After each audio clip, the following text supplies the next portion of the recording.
Welcome to Mogobe Nuggets of Wisdom podcast. My name is Mompoloki Lerumo Mogobe. Our objective is to enthuse, inspire, energize, and empower entrepreneurs and entrepreneurs of all stripes here in BW and beyond. We do so by inviting these entrepreneurs into our makeshift studio. Sometimes we call them to the restaurant, sometimes we go to our studio, and we ask them to share their experiential knowledge, their experiences and their expertise, and we ask them as many questions as we can, aimed at empowering you also as a viewer.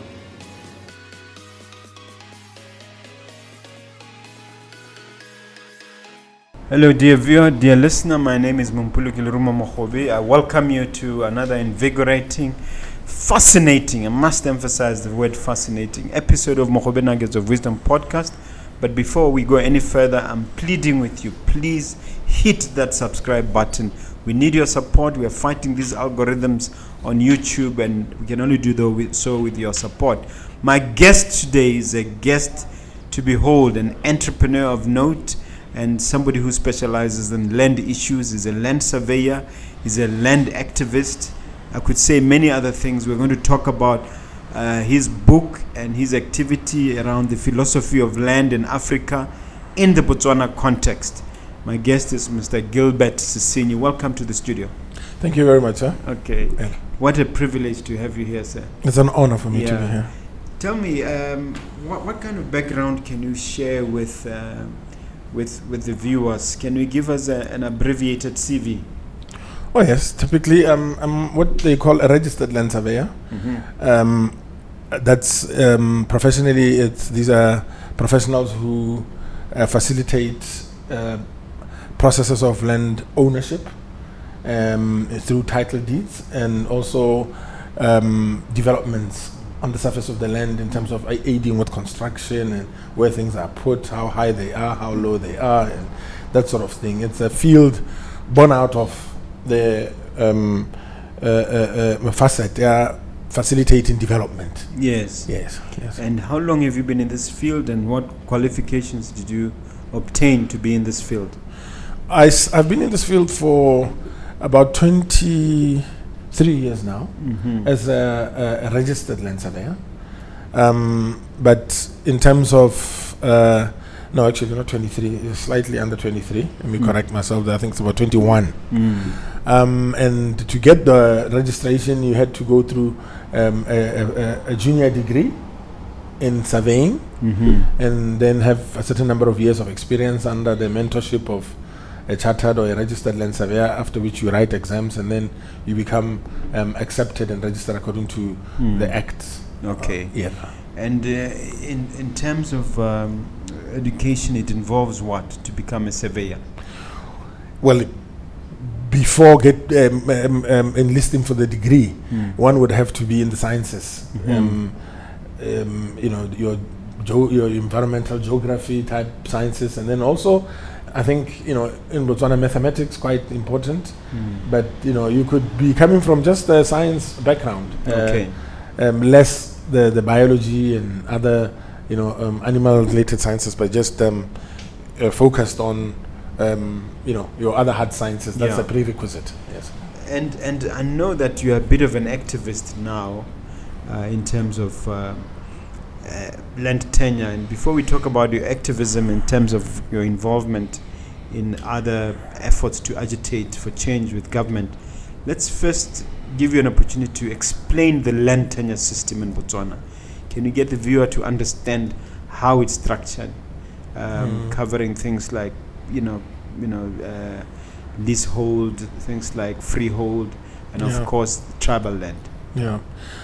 Well, in a nutshell, where it regards land tenure, we have to trace ourselves back to.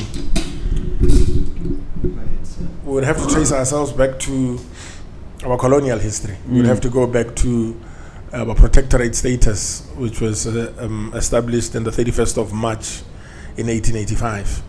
After which we then look at what was introduced as a way of using land from that date. And there was a deliberate format that was constructed which involved 3 land tenure systems. One being the freehold system. That was 7% of Botswana. It was a cut up from the whole. 7% was allocated to freehold, and that freehold was a preserve of the settlers, where they could own land. Should we say white? Yes, certainly. And then there was the 23% that was given to what they used to call crown land, which is today now known as state land, which is where the government of the day would undertake developments for the nation. And then there was the bigger chunk, the 70%, which is known as tribal land, which is where the natives, the indigenous people, our fathers, this is where they were. And all these categories have rules, and had rules even then, and they have rules even today. But the rules are kind of merging, because land is land. It doesn't matter what you call it. We give land names. What are the significant differences between these rules? The one, freehold is to be held in perpetuity, is the major distinction. Forever and a day. Forever and ever, until, And then you've got your state land, which is normally under fixed term grants.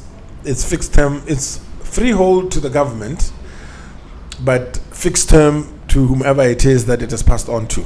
You have a lot of those in cities and towns. They run for 50 years normally, but the term period can be adjusted depending on. And then you've got the tribal land, the most complex, for those who don't understand.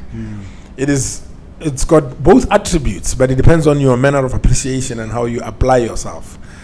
If you don't understand, it is got freehold aspects if it is a customary grant. The certificate of customary grants doesn't have a time frame, so it's held in perpetuity. But it's the application of it that has now led to what they call common law. That was initiated in 1983 after a land commission. The attempt there was to try and bring us into commercialization and monetization of land, to make us be able to use land commercially. So it is at that juncture that commercial land, common law leases were drawn that have a time period. But it's a format. It doesn't mean that because it's a lease, then after the lease expires, you lose your rights. It was a vehicle to allow us to monetize customary land, which we couldn't do before. That's a bit of a tell us about this crisis. commission. Tell us about this commission which led to this. I think the background should be that when we look at land and understand, we should understand that land is a very special commodity. It is very spiritual also. We come from it. It's a big mass of whatever it is. We come from it and we return to it. And it's a living thing. When I found that land is living, and I found that we have lost the knowledge of what land really entails and how it processes us and how it moves by virtue of the energy from the sun and rotates at a speed of 1,037 and a third mile per hour, and that speed is the same speed that all the other planets move at.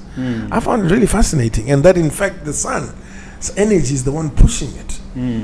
And that there's gas production, and there's all these things and all these elements, and the use of it, when you use it, it's recorded in some of the old scriptures in terms of how, especially Jewish scriptures, they knew about title deeds. I was amazed to find that in the Talmud.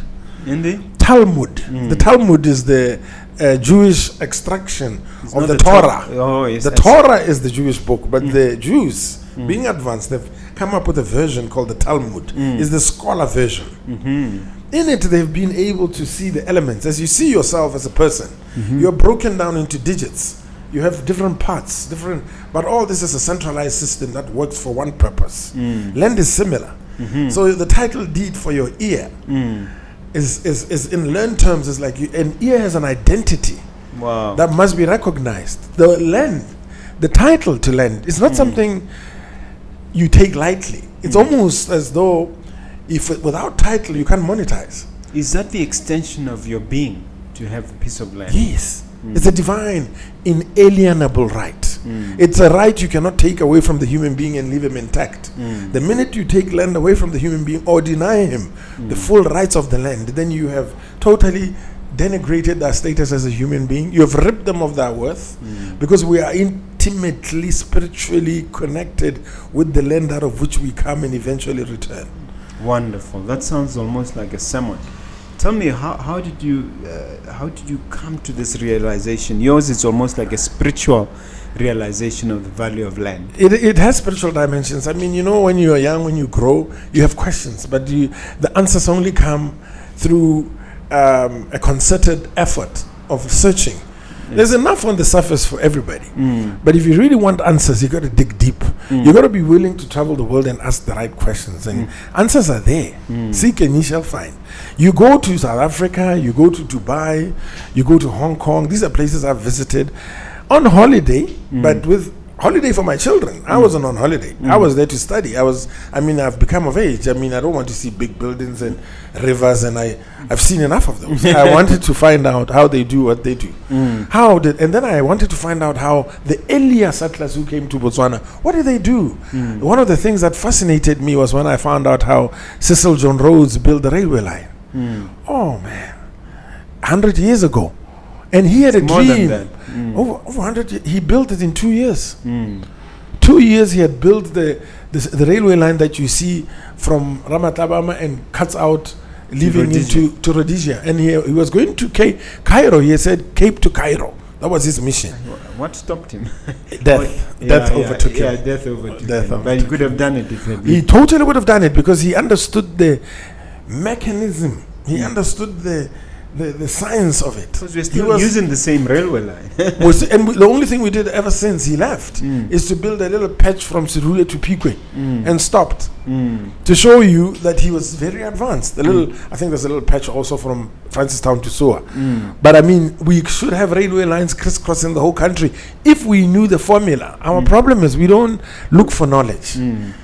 Okay, now still on the land tenure system, what title deeds or title documents are available for each type of land? Can you describe the pieces of, if you like, the birth certificates or the identity documents for each piece of land in these three categories? Yes. See, title deeds are a consequence of accurate measurements of things. Because I'm using the word things here, carefully, because I'm aware that in other countries that are challenged on landmass, something that I want to talk about also in terms of ratio of why Botswana is one of the richest in the world mathematically, because our ratio is 2.6 persons per kilometer squared compared to France, which is 103. Look at how poor France is compared to us, but look at what they look like compared to us. And then Hong Kong, which is over 1,000. In places like Hong Kong, the definition, which is the consequence of accurate measurements, as I say, is of space. You can have titles of space in the air. Yeah, and we have sectional titles. And then you've got sectional. I was going to go there. A sectional title now tells you that not only can you have title to land, but you can have title to the developments on the land. Therefore, your house, most people would have like a 7 squatters and a main house under the same title, and I've said to them, that's not optimum. You don't have to have your 7 squatters under the same title. You are reducing the value by doing that. Separate it. If you really want to go to town, even your bedrooms will have separate titles. And then the value, because you see, it's an economics of scale thing. The digits, when they're broken down, that, like I say, the parts of a system, and the ownership is separated, the value is higher. The valuers will tell you that if you have 10 hectares of land and you break it into, if it's 10 hectares and it's under one title, it's got X value. If you break the 10 hectares into 10 different 1 hectare pieces, it goes up exponentially. It goes up, exactly. And that's one of the key elements. You still haven't told us what's the difference. I've seen freehold title, I've seen leasehold. Can you just explain the differences? Well, typically, those are more cosmetic, because if you've got a lease, if the most essential is that it's a real right, meaning it is registrable at the deeds registry at whatever time period that it is ascribed to it. If it is a leasehold, obviously that real right is limited to the lease period that has been issued. So its value will be dictated by the lease period. Now, if it's freehold, because it has this perpetual time frame, its value will be more. Yeah. So these the differences between leasehold, fixed-term grants. Fixed-term grants are similar to leases in that there's a time attribute, there's a time dimension that has been tied to it. But then when you have freehold, you've got perpetuity. So that's why freehold, unfairly, has an advantage today in value terms. It doesn't have an advantage in terms of what it can produce, the chemistry of the land and anything else. Because just of the that perpetuity element. the perpetuity element, which can be extended intelligently if lawyers were to sit down and think patriotically. And then there's a constitutional review coming up, and then we can come to bear and show with intelligence, because whatever we do, we must be thinking about things that are in our best interest as a people. Yes. Now, you alluded to this. There's an artificial shortage of land in Botswana, artificial in quotes. Totally. Can you please explain how that came about before we talk about solutions? Yes. There's always an issue of understanding that sometimes you may believe there's a problem, but a problem only exists to the extent that you think it's there. If you really interrogate a problem, then if it's real, the reality of it will manifest. In Botswana, for example, that's why I use the 2.6 persons per kilometer squared ratio. It's a real ratio. And what that means is in a 1 kilometer squared piece of mass or surface area, only less than 3 people, let's say 2.6, okay, let's round it to 3. 3, because you can't have a 0.6 because you can't have a 0.6 of a person, yes. Only 3 people I can have, if we were to say, let's divide up Botswana. Yeah. So when I looked at... Only 3 people would have how much? Only 3 people would have a kilometer squared. And a kilometer squared is huge. Imagine how many towns you can build. 3 people can own pretty much many of the smaller towns that we have and villages here in Botswana. 3 people. Yeah. But in reality, it's the opposite. Why? For a very simple reason. To give a practical example, the CBD is about enough for 3 people or 1 person in that analogy?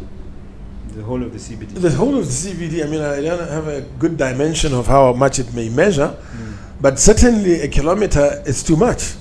I would say that the CBD is half a kilometer. If you were to ask me. Yeah, half a kilometer square. Half a kilometer square. Only 1 person would, or less than 1 person would own it. Yes. Yes. Okay, so in terms of that question that you ask, whether there is the landlessness, the shortage of land, it is all imaginary, because Botswana is a place where it's most of the land is a home to animals than it is to humans. That whole contradiction where we find human beings with less rights, because if animals have been given a home, and human beings, game reserves, whatever we call it, game reserves or bush that is unutilized, and game reserves is a cop-out word, where we have a chunk of land that we are not involved in being a part of in terms of its development. People in other countries know how to be able to use the game reserve for that specific function, but having given human beings the first priority in terms of home. Now the challenge with Botswana is they don't understand this, the beneficiary scheme, money land translation, we call it. How you erect services, for example. They think you need money, which I've heard the ministers talk in Parliament, talking about how they've got such a backlog and they need 94 billion to service plots so that they can allocate Botswana. So they think money is independent from land, when in fact money is a shadow of land. You have your shadow. That's just a shadow. It's not the reality. The reality is you. Money is the same. So Cecil John Rhodes, the Cecil John Rhodes model, recognizes that here Cecil John Rhodes came and said, I want to build a railway line. He didn't say, do I have money to build a railway line? He says, I want to build a railway line. The question is, where are you going to build a railway line? Then he managed to identify a strip and get the necessary consensus that he will be given that land for that purpose. So he surveyed it. That's the first thing. You cannot monetize land without creating title. That's why it's in the Talmud. When you see the Jews nod their heads like this, they are sucking in ancient knowledge that works. So you get title first and foremost, which means you've got security. And the banks issue you what they call financing on the basis of 1, security, 2, the ability to repay. So the question is, how are you going to repay the loan for building the loans? For building the? How are you going to repay the loan for building the railway line? Pardon me. Yeah. And then the answer is from the beneficiaries of whatever it is that I am erecting. Yeah. So if I'm erecting a railway line, those who use the railway line will pay me. They will pay me, and how they pay, when they pay me, in towns it's called rates. Rates are actually what you call service levies. That service levies are amortized. That's how roads, that's how you use toll gates. And in South Africa, we've got first-class roads. It's because it's a business. So roads are not just like we have in Botswana, a whole A1 that is untitled. That is not intelligent. It shows you don't know what it entails to put together a service corridor, and how to sustain it. The roads are sustained by the beneficiaries.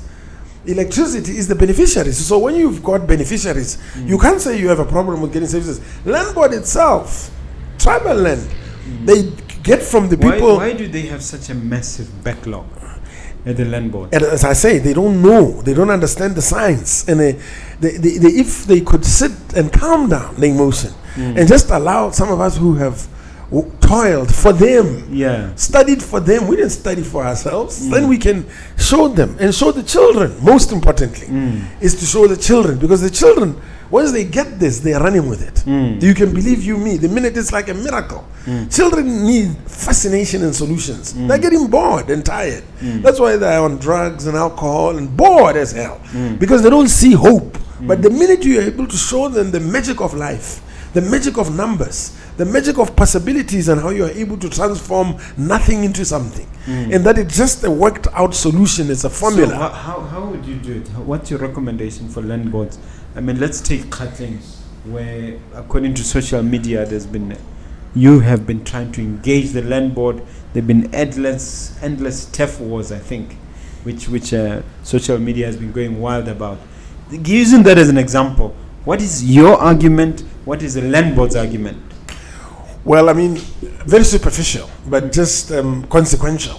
Superficial, but consequential, in the sense that the arguments have no substance. They are just based on a culture that we are trying to uproot, which we will uproot, because, eventually. Of course we will. I mean, there's a time and a season for everything. Yeah. Now we're in a time and a season for knowledge. So you can't deny that or put the genie back in the bag or the bottle. It's out, it's out. Yeah. So, the child must be born, as I say to them. I mean, and this knowledge is not knowledge that's coming from Gilbert or so and so. It is knowledge that has always been available. It's just that the time was not right for it to germinate in the country. So it's germinating, but unfortunately, it's germinating against the best wishes of those who have enjoyed the status quo of ignorance, where we've never applied ourselves.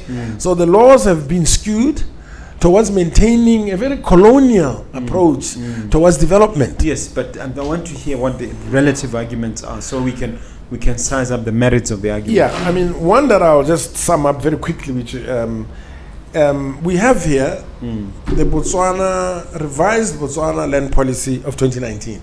It's a document sanctioned by National Assembly. In this document, at page 9, there is a clear clause that reads that landboards should remain corporate bodies responsible for the land administration, and that subordinate landboards be given authority to make final decisions on all land use applications. This is in the Botswana land policy that is being sanctioned by the National Assembly. Our lawmakers. Does it make it a law? No. It makes it a policy. And the policy evolved a statutory instrument, 36 of 2013, to make it a law. The policy sanctioned by the lawmakers is there, out of which a statutory instrument has come into existence. And the premise of it was the policy. So there is no ambiguity with respect to sub-landboards' powers. Because you're reading a portion there, but I see another portion that says the principle of the policy is to reduce poverty through provision of opportunities for income generation and involvement of Botswana in economic activities. It further advocates popular participation of Botswana in the development, planning and implementation processes as a basis for broad-based, balanced and sustainable development. Imagine the things that are sanctioned and the things that happen and the dichotomy, contradiction. This is a very potent policy. But it is not seen the light of day because of the culture. If you go and meet or listen to, I was listening to the Landboard chairman from Gauteng on radio the other day speaking about this very policy and saying, no, this is just nothing. It was just background information. Background information. She uses this verbatim, background information. A national policy sanctioned by the National Assembly is not background. Oh, they had called him to the studio. They had called him to the studio. It's a lady, yes. They called her to the studio to explain these variances because they don't like this element of sub-landboards being empowered, which they have been empowered through this and that. And you're a lawyer. I mean, I can come here. Yeah, it's a statutory instrument. It's a statutory instrument. And we have said to them that now they have gone on a spin, a somersault, to say all the developments all the approvals that were issued by sub-landboards, they're nullifying them. All of them. Why? Because these approvals gave the community or the nation such traction in terms of their way with all and the inroads they were to make. But can they do that without a court order or without any other power? Listen, at the level of the land board, they can inconvenience you without a court order up until they get one. To say demolish, they are going to, according to them, they've caused frustration and delay for the past 2 years. We have not moved since this policy was erected. Since this policy was erected, and since the approvals were issued to different members of society, they've caused complete stagnation. And they cannot do certain things like you say, but they can frustrate you without a court order. Because if they refuse to give you leases, you can't get title. Then if they refuse, now they've gone to beyond. They've even gone to the extent of reversing those that have deeds that were registered, got deeds registry, and bonded with banks. That's how crazy. They've tried to. What I mean, they've tried to. I'm not going to say try because they can. I don't think they can succeed legally speaking. No, legally speaking. I mean, we believe they won't succeed. I did say they can't. But this is what they manage, even without what they've managed. That a guy is paying a mortgage. So if a guy is paying a mortgage, and he's got a tenant or an owner that they've sold the piece of land to, and there needs to be a transfer from the name of Mogana. They are instrumental in the whole dynamic here, the land system in Botswana. So if Landboard refuses, even if they just say we're not going to, even if they say we can't form a quorum, we can't meet or something, that's a problem for you. Then it means you're not going to get the transfer. The banks cannot be able to realize what they need to realize. So you're just creating confusion. Though you might not have the legal right to cancel the bond, but you have the right definitely to cause a lot of frustration, which is what they're doing now. Just causing frustration and refusing transfers, refusing to issue leases, telling deeds registry to cancel deeds, which is impossible. Which is impossible, but they are doing that and refusing to issue. So but what vested interests do they have? Why should they go to such great lengths? It is because to wreak havoc. It is because for the first time in history, en masse, Botswana have come out to say that we love the call for change. We want a change in our lives, and they've seen the opportunities have presented themselves, and land is a base resource, and Botswana have a renewed consciousness where land is concerned. And so for the first time, they were always very happy for the select few to be the ones doing that. You see, something about the country and the way it's run, when people are poor, it's almost as though the leaders have an advantage and they enjoy it that way. I really want to talk about that. I found that even politicians, where they can have people they can give handouts to and manipulate. They don't want rich people. They don't want people to, they don't want to see an en masse elevation of the standard of living of people, because they will lose that little control that they've had, because now we will dictate to them who our leaders should be. Politically, we will appoint the leader now when we've got the money. So there's a fear that we are going to get wealthy, because we are wealthy potentially, as I showed with that ratio. Okay, still on this, there's been and excuse me, and also they benefit from the corruption element, because for as much as they don't give people permissions without dictating or who should be in, who should be out, then they cannot get their kickbacks. Landboard operates on kickbacks from time immemorial. They've had this great resource at their disposal, and they only give it off to. Are you accusing them of corruption? Oh, totally. I'm accusing them of corruption. You can back yourself up. Yes. No, not in that sense. I can't bring evidence. I'd have to look for it. But I can tell you in generalities, and I don't think it's something that people don't know. Yes. I don't think it's things that people don't know. I mean, we've got blatant incidents right in our face, where you've got Jamali on the one at Royal Arena building this on a field, and then the lady next door, who happens to be my client, is being denied the same rights. Now you can tell me there's no corruption there. I mean, I'm not saying that I've got the evidence for it, but I mean, if it looks like a dark, it's more like unfairness than corruption. I don't know. Well, I mean, we can do the web thing. Yeah. But let me ask you a question. Still on Khatling, I see that when HE came into power, he came up with a new policy, land tenure policy, where portions of these things were declared as industrial. Am I right? How does it tie up with this policy? And because I've seen valuations being revised for certain pieces of land beyond Mama Shia down in the Khatling area. Well, certainly not only on account of HE's directive, but generally there's been rationalization. I mean, Mama Shia is a very interesting development. Very interesting. It's one of my pride and joy. It's like it's a khantswane for me, because I initiated Mama Shia. Tell me about it. And it was not at the time of new directives or initiatives by the president. It was Nele Masimu. But Masimu, alongside a major service corridor and an intersection, Yapakalani, Odi, Gaborone North, it just was interesting.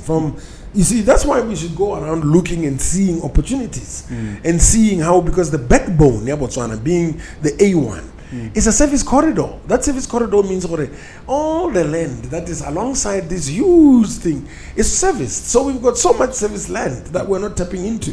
So you start with the backbone as you work your way into the hinterland. So Mama Shia, we started converting fields into industrial commercial, and it was hard. But the laws have never not allowed for that to happen. It's just that we've had a reluctance, as I've said. There's been a culture of intransigence where tribal land is concerned, especially agricultural land, because agricultural land is where the bulk of the wealth is. Masimu kanakana. But we have been made to just sit by and sort of look at Masimu as pieces of land. So this zoning, Mama Shia, yes, it came piecemeal. And we did this too even in Gaborone North. I mean, the Boma Bapi estates were there before the Gaborone North that you see today, because we went in there before everybody and started to create homes. So developments, naturally how they work is people come up with initiatives. The councils and authorities and landboards don't say no. Landboard advises council, permissions are granted, we move on. But up until a day when a development plan is drawn, but when a development plan comes, it recognizes that developments are already there and incorporates them. That's the beauty of development. There's no lateral linear. It's a lateral. It happens as it happens. So this zone is organic. It's organic. So Mama Shia, we started her where you see the agri sales, or where you see Chitono, that estate Chitono, we moved. Meripule was up ahead there with filling stations, our engineer and the other things. We did that. So we were moving, and then council, having seen the picture, started to decide, oh my God, this is something beautiful coming up. And Mama Shia is the biggest industrial commercial park in Botswana on tribal land. It is in our face to show us the potential of land and what Masimu can do. There's commerce and trade. It's beautiful to see what the works of one's hands can do. And thank you for that. Thank you for being among the people who took the initiative, because you assisted me in getting title deeds in some of those pieces of land. We really appreciate that. Thank you. Thank you. Yeah. So now I want to just go back to, is there any recourse for people who have applied to the land board and are made to wait for 20 years, 30 years? Some of them have passed on without being granted. Is there any recourse? What can they do? Well, I mean, I don't want to, kind of this is a dead horse. See, now, the land board will never be able to meet the needs of the people. It should just tell you right there that this is an institution that is out of calibration. It is not a modern day institution. This is why we need to do this. We need to have this advocacy. We need to keep speaking and organizing ourselves to change the culture. Nobody is going to come from anywhere else to do this for us. It's those who understand the local conditions. But is there any recourse for people who are just waiting and waiting and waiting? I would ask you legally if, that's my question to you, in fact, in the end, because they wait and wait. And then if you look at the service level agreements that Landboard has professed to the public, it is not,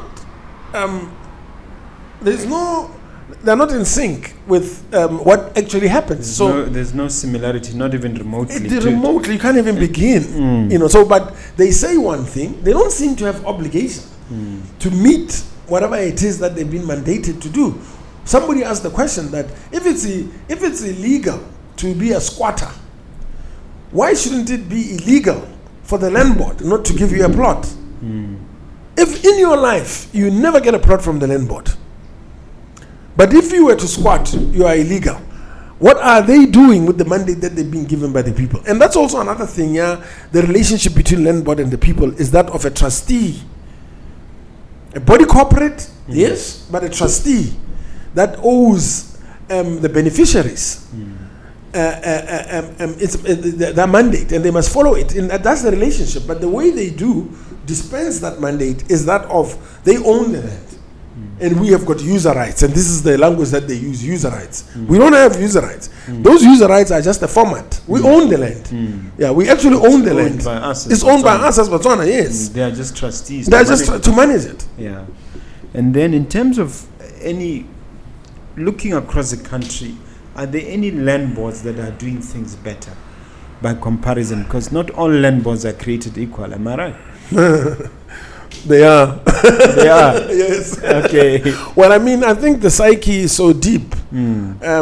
Whatever was implanted in us on that dreaded day of the 31st of March, 1885 is very deep. It cuts across, I'm sorry to say, all landboards. If they do better. But are there any green shoots here and there? Listen, there are opportunities that have been, for example, we must thank Odisab Landboard for allowing Mama Shia to have taken effect. But look at what they are now having to be put under, the type of fire that for what they did for the public. But they are under scrutiny and fire. The department is riddled with corruption and what. There's always been corruption, but that was not corruption. That was giving opportunity. Now they're setting on and disturbing the flow of a great business and innovation that's taking place because of that kind of thinking. So I don't want to. The landboards do good things. I'm sure there are people who got it, but kind of the net effect of something. It's just a tiny number. It's just a very tiny number that it becomes almost negligible. I know there are good people in landboard. I'm not saying that all people in landboard are up to home. It's just that the culture of the landboard is not an enabling culture. Well, that leads to my next question: that if you were able to do this, to get this to change the system, what significant change can you immediately put into effect if you had that authority or that power? I would make sure, because you see, when we have knowledge is power. It is what will help. I think the problem also is with the decision makers and the landboard officials is that they don't have enough knowledge, and there's a lot of teaching that must take place. We must share information. There are different layers here. We're dealing with schemes of information and knowledge. We've got existing roads, we've got proposed roads, we've got power lines, telecommunication, water lines, village settlements and towns, existing railway lines, proposed railway lines, Trans-Kalahari, farms, contour maps, game reserves, districts, delta. Those are dams. things that those are different things that have interaction with each other. Development plans. For example, you must know where you are, know what is planned, so that you know what the law says about where you are and what is planned. For example, without your knowledge, and because when they do these things, I don't know whether they do it because of the culture of doing things, thinking they're doing it for the people without consulting them. They've devised schemes saying, "What leave the people out." In fact, development plans were one of those things that should be available to everybody anyway. Development plans that are not empty, that come with real information of what is existing, so that investors can make intelligent decisions, and they must know how things link up and the thematic. Using geographical information systems, we can make a management decision support system, intelligent decisions that are based on information that is available. So without information, people cannot be able to think broadly, intelligently, and accurately. So I would go for knowledge and interface. Knowledge should be given in the form of lectures and records, such as the book that I am publishing. It's book 1. I hope to be writing, if God is pleased, write as many of these books as possible to empower people. Empower them first. Since you've brought it up, you are doing a book launch tomorrow at Avani. Tell us about that book launch. First of all, what is the book called and why that title? The book is called Unlocking the Philosophy of Land in Africa, the Botswana context. The title comes from trying to recognizing the deficiency that exists in Africans that led them to be second class to other people. The only difference between us and the whites and the Indians, you can see in the marketplace, or we're not at par with these other nationalities and races. We're not at par. I mean, unless maybe we want to just deny it, but they seem to have an urge, an advantage. That urge is brought about by knowledge. I mean, it's brought about by exposure and information that we don't have. The minute you have the same information and the same knowledge, you will apply yourself in a manner that will shock the other guy. Because that's when the playing field will be even. Now, we don't have a fair playing field. So is it our fault that we are not empowering ourselves with knowledge? Is it their fault? Whose fault is it? No. I'm not blaming them. It's our fault. Because even today, what happened 136 years ago on that dreaded day, the perpetuation of it has got nothing to do with those who set it up. It's got everything to do with us. It's just that we don't reflect. We see ourselves in this historic journey. We don't question where we come from, why we think the way we think. Why do you think the way you think? It is, if you interrogate that, then you'll find the answers that were a trap laid by those. This is like generational traps that we are in. You know, the white people who came when they came, this had to come and do this and go away. That's how genius they are, to know that we will remain recycling the same foolishness for generations. Now we have reached the time when we have to break the cycle. So in your book, what is the main thrust? The main thrust is a paradigm shift. Paradigm shift. Exactly. I wouldn't have put it better, sir. Paradigm shift. That's the first step. It's book 1, like I say. So I'm trying to use a synopsis, just to introduce us to the subject matter. We will go into the nitty-gritties. We will go into the science, into the formulas, and give guidelines and handbooks to be able to guide our young people into knowledge and into power and into real wealth. Because there is no real wealth if it is not rooted on the harnessing of what land is able to provide for human beings. Yeah. Now, you've been active in social media, I've noticed. What are you seeking to achieve, and what are your activities on social media? I suppose in social media by default, I mean, we've had a Facebook page. We've had, of course, there's a lot of interaction on WhatsApp that ends up going to Facebook, and then we had a site, a website. The idea is to open blind eyes and to help deaf people to hear and dumb people to speak. Our idea is almost biblical. It is to embrace the season of change and to cause an agitation through a spirit which we believe is the Spirit of God. The Spirit of God causes us to want change in this day for the better. We're not doing anything that anybody wouldn't do given the circumstances. Do you have a cameraman following you around? Because I did see a few, I can't call them altercations, but heated exchanges with a few folks here and there. No, I don't have. It's people if they're around and they hear the spirit and the spirit takes over and I see. Altercations. I mean, sometimes we don't desire. It's just that this temperament is a demonstration of the energy that's involved with the work. I would hope that I can get counsel so that I'm more controlled, more directed. Is my desire, my prayer, that I am more focused, that I don't come across as a madman. I don't want to be irrelevant. I can't afford to mess this up. This is for the children, and this is for the future, and really this is for God. So there's a sensitivity in which we should handle this thing with. We don't want, now that we have exposed the wound, and now that the pus is there, now as we open it up and drain it, we don't want to infect it.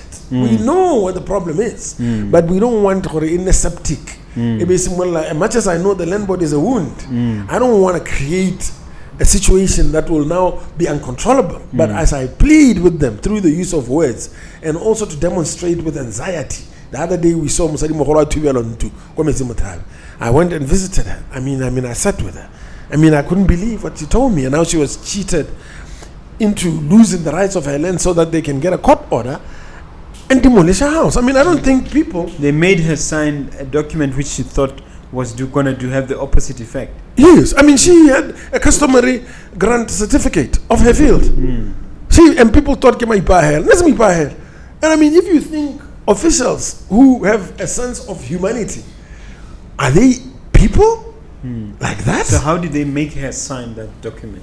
Well, they came to her. In the absence of people like myself and others who should be there, we need, I've said, professionals and lawyers like yourselves and others. We must go out there and help our people with the knowledge God has blessed us for. So they came to her and said? And said to her, listen, we would like to expansion. They've got this thing, equitable redistribution. A big lie that they go around pushing.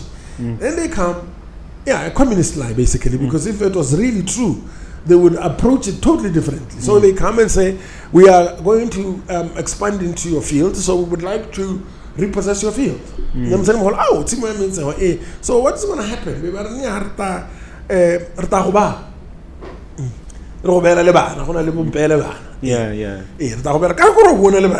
doesn't make sense. We grew up in these places. We are born in these places. And then the old lady relinquished her rights. Under the understanding she will get allocated. They were to give her about most of those that is a compensation in kind, another madness. They've reneged on many of them. 10 plots. Then the next thing they say, no, we're not doing it anymore. Landboard is so beyond this, so evil. I don't know where they get that from. That's the thing that blows me away about them. So the lady gave up a certificate. The next thing, because she's now surrendered her rights. So if you go to court, she has no rights. And you can get a court order. So you trick the old lady. I said to her, if I was there, of course I wasn't going to let you give them the certificate. It was going to be an exchange. Otherwise, the compensation would not have been concluded. So they did that. So what is your advice? Because there are many people in that position, especially in the Gaborone peri-urban area. When the landboard comes and says, we're developing this area, what should be the response? The response should be, you must get proper advice that's really sound. Not professional only, but professional and patriotic. There's a lot of professionals who are unpatriotic and dangerous to the people. They are the ones that advise landboard and tell them that people just have user rights. They don't talk the right language. Then tell people to evoke Section 25. They've got ancestral rights over their land. So they don't have the right bearing and orientation. So what should be the response? We must get together. You just say refuse? No, don't just refuse because you want money is just to refuse. The law has a process that is stipulated and prescribed that must be followed. So you don't just refuse, but make sure that your interests are guarded by professionals like myself. We've got groups now. We work in groups. And there are many others. Yeah. And there are many others. We've got the Katlem one. We've got the Khabani one. The Kokweng one is coming up. We have to unite and have our interests and meet more. I know it's COVID, but find a way to talk electronically and otherwise and make sound decisions as to how we progress. How we progress is important. And so, but we've always asked about aggregate. Say equal and Bodori knows because they help me understand this. The land, there was a case, I can't remember the name of the case, where the landboard had come up with a similar story. And the owner simply refused and saying, look, if the purpose is to develop, I also can develop. Yes. There are other private developments. If your purpose is to create roads and other, I can also do the same. Yes. Isn't that a valid argument that people can put up? Of course. That I can develop, just give me the rights to develop. Of course. And I think there was a court case where someone won making that argument. No, you can. In fact, that's what the law says. But I mean, even if it's a compulsory acquisition, hear me right. If the president determines which the compulsory acquisition will be executed through the president's office, if that is an expropriation. Yes, forced expropriation. When they do that, they will follow the letter of the law. They should. They shouldn't come up with any bogus compensation in kind. You must be compensated fairly. You must be compensated. That's what the Act says, which is market related, which is land use related. So if your land is zoned something else, you can't be compensated.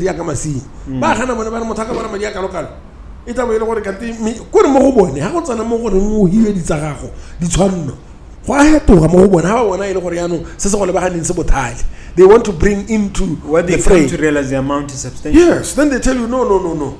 I guess that's what they did when they took that lady owner Bokamoso, where the private hospital is. Bokamoso Private Hospital. It's a business. Find some people who are making, I won't use that word, loads of money on people. In fact, they're too extravagant, if you ask me. They're ripping us off in terms of charges, but Bokamoso I charge too much. But they're making money over the land that belonged to Musadi Moholo Hilo in 3,000 pula. It will not fit in your brain that somebody was given 3,000 pula and told to go to hell because they don't even realize landboard takes the land from an old lady and gives it to a private interest. And when we ask her, why shouldn't that lady be the one renting that to that private interest that is charging exorbitant prices to the people that you allow them? Don't you want us to be part of development and the economy? And what's the answer? Oh, no. There's never an answer to that. They don't answer. Landboard answer.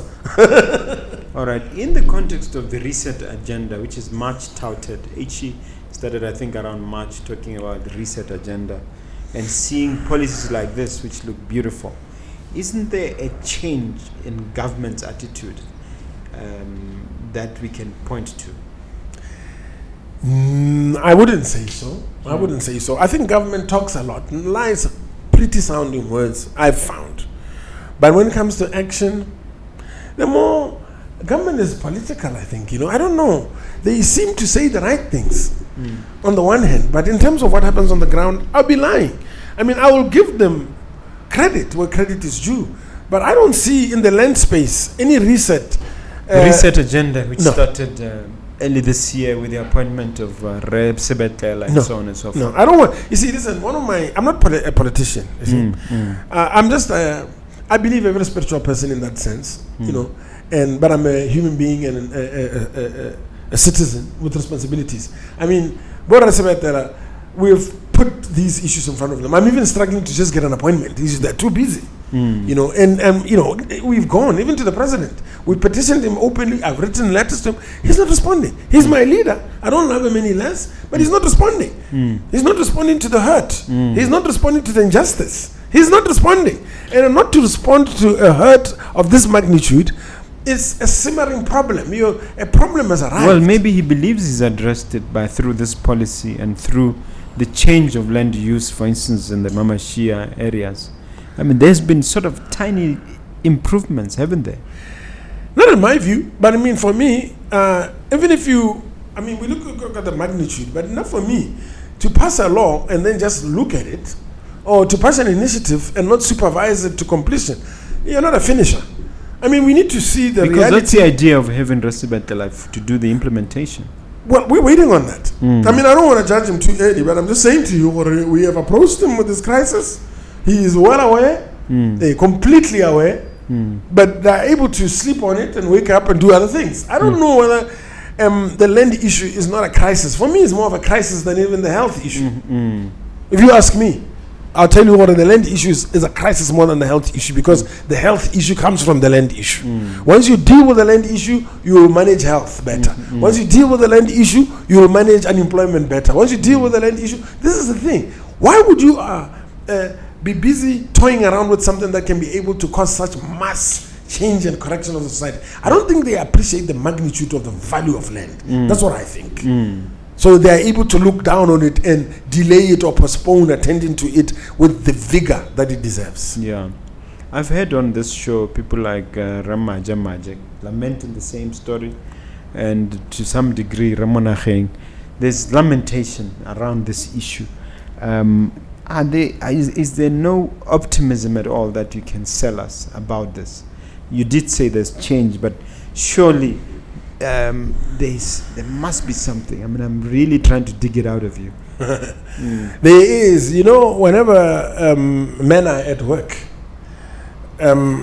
you don't see the work we're doing. But I tell you this, the country has woken up. People are more aware. The consciousness is up now. This will have a ripple effect, and it will trickle down into government. And once the people speak with the right voice and ask the right question and demand the right things, then it will be more difficult for government to keep doing the wrong things. The landboards cannot continue to do this thing, because next year we'll be clogging the courts. We've got so many cases. Litigation after litigation, we've got so many cases. If I tell you, you wouldn't believe, but we've tried to reduce them to is it a class action? Yeah. They're individual ones, but now we're trying to do class so that we avoid this clutter. But I mean, once that comes to the fore, perhaps the leaders will feel some sense of shame, because you can't have a country where the government and the people are constantly in courts. That's dysfunctional. So I'm hoping, but I believe that once people are conscious and the light hits the brain, the same way as the light hits the waist of the earth at the equator, it pushes it. So as the light hits the brain and then our thoughts begin to change, change is on the horizon. There's no doubt about it. And when we tell the children new things now, no longer this given up thing. When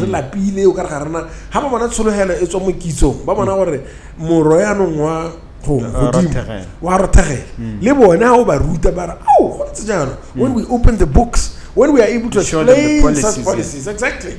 I mean, you can say, and I spoke to you here, I'm very happy, openly. They don't think we can come and talk like this. Now, when they see us in the air, we're interrogating a position, lawyer to professional, and we are saying, people.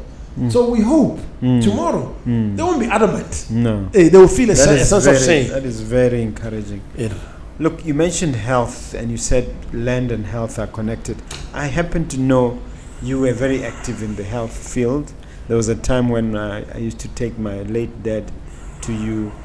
What are you doing on the health side? Are you still active there, and or has the land issue completely catapulted the health activity? You did have a couple of businesses doing the health side. Indeed, I had. On the health side, I registered as a traditional doctor, if you remember. And I remember when we met, and I did mention that to when I fly to Mao. That's how you ended the interest. Yes. Health is a mainstay, because it is what we do on a daily basis. I mean, it is the water we drink. It is. So I got consumed as one man, and you need helpers. So I had a clinic, and we were doing alternative health, because we didn't believe in the approach of medicine as it stands today. We believe in nature, and we know that in nature is the cure for all diseases. All trees are plants and medicinal, and and we are organic by nature. So we had found this also a very fascinating aspect of life. A whole universe of knowledge awaits, but you can't do everything. You can't. So as life changes, and then there are more pressing issues, then the Spirit of God took me to land. So I'm on land now. I don't know where I'm going. I know that I will pursue all fronts at some point parallel. Okay. So in terms of surveying, particuling land or partitioning land, that's what I wanted to say.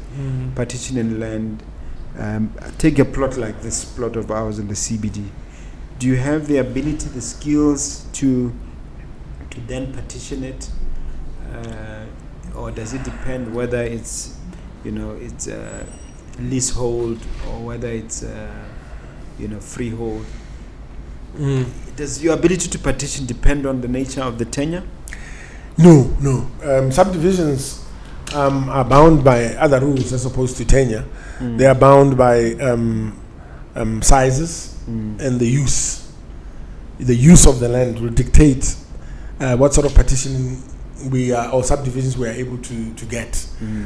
Then, of course, as we spoke earlier, a business such as this one and a building such as this one is lent to sectional title for a fact. I mean, because the development is intense. I mean, it goes up. So you want to create a body corporate and create titles for value enhancement, so that there's flexibility and the value of that property will be different when it is a sectional title than when it is not, as we spoke earlier about the economics of scale that lends itself even to buildings. So subdivisions are mainly controlled before development. Is easier to plan your land and know what plots you decide to put where and what sizes and what use. Yes, sir. Okay. All right. And now the crystal ball question, if you're looking 5, 10, 20 years down the line, where do you see Gilbert Sesinyi as a brand in the context of this land issue? What is your future? What does your crystal ball tell you?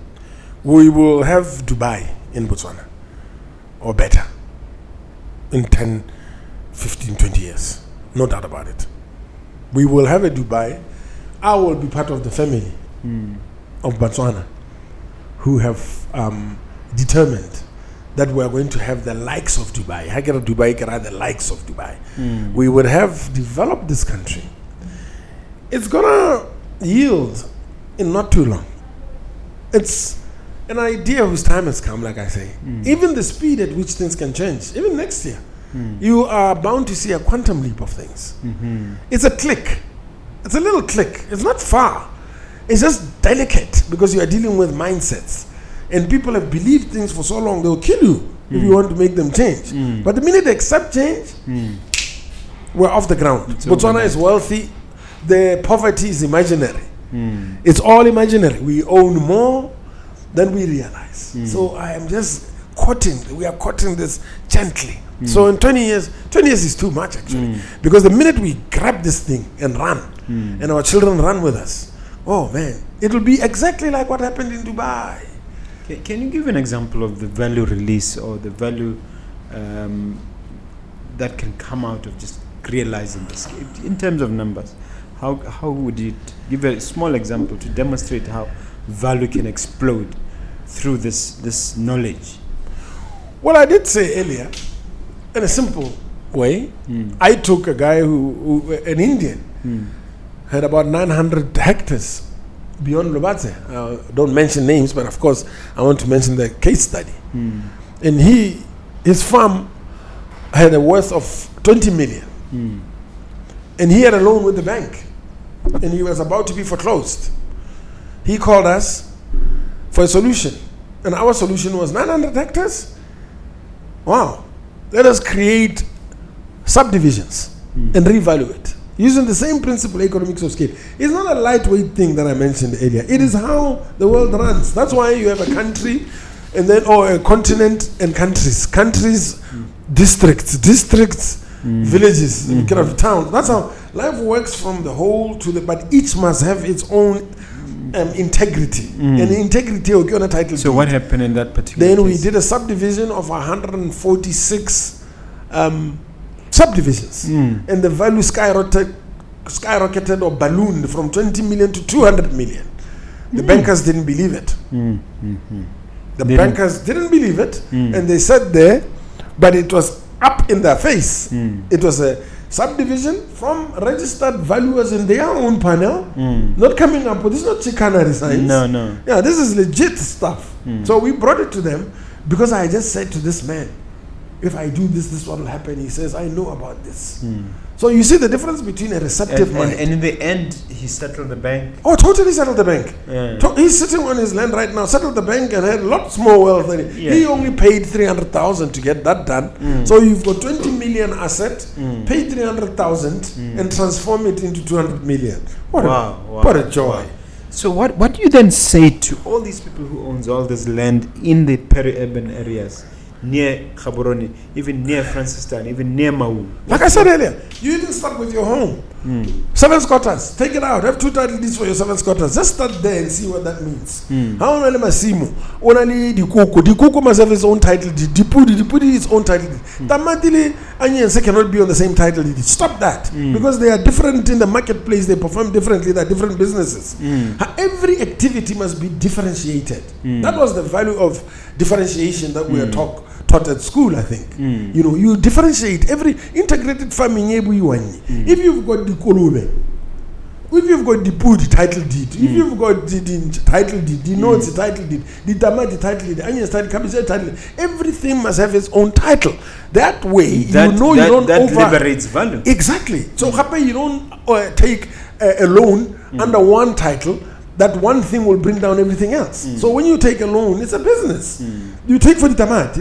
The tamati shouldn't bring down the cabbage because the tamati has the cabbage. No. So it is that scientific approach, a management decision support system we call it, that is based on science and a knowledge system tried and tested. Yeah. So this is what should happen around. People should rationalize their land and start to see land, as I said yesterday, the same way that the Europeans see it, the same way that the Americans see it. The same way that the advanced world see land. We need to develop the same eyes for land here in Africa. And we are going to. And we are busy adjusting the eyeballs. Wow, that's great, man. That's wonderful. I love that message. Now, by way of conclusion, sir, what final message? Before you do, just ask me that question you will want to ask. And then I'll give you a chance to give a final message. Well, I won't ask that question. I'll ask another one. Yeah. What inspired you to put up the outfit that you've put up that I see is going to take us places? What is the inspiration here? People like you, my mentors, and also my faith. And really an opportunity offered itself. I've been trying for the longest time, since around 2000, to get a piece of land in the CBD. Because I could see, I think the first 2 applications were unsuccessful. And then through one of my mentors, he told me, "Are you aware that that the Gazette is out?" And then I grabbed that Gazette. I studied. I remember the last night, the very last on the deadline, when it was going to close 10 o'clock the next day. I was up with my typing, correcting, editing, finding things, digging out, preparing that tender, and we are thankfully able to submit it just a few moments before it closed. And I remember a lady by the name of Makarakubisi at Lands receiving my tender for this piece of land.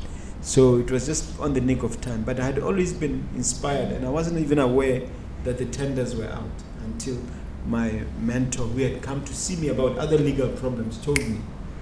And then when he told me, it was a whole lot of serendipity and synchronicity, serendipity and synchronicity, and that's why I talk about my religious faith. But it's something that I had. It had been planted in me to want to grow, because I was already into property. I was already developing as early as the late 90s and 2000s. So I hope I've answered your question. Oh yes, and we thank God for your initiative and thank God for your work. And I'm pretty sure that it will bear more fruit as more synergy. Okay. Yes, sir. You've been very, very, very insightful. Words fail me, but I'd like you to just leave last set of insights for the viewer who may be watching you at the time. To the viewer. Well, I mean, my message is that of encouragement and also a call to action that, Botswana, we're here. We're not an accident. We're a product of our evolution. And the blood that runs in our veins is from our ancestors, common heritage, common ancestry. And the desire to change, it's not a made-up thing. It is something that happens as a natural progression. And so we're very happy and desirous to make inroads with all of Botswana to cause and bring about the change that God is inspiring us to bring about.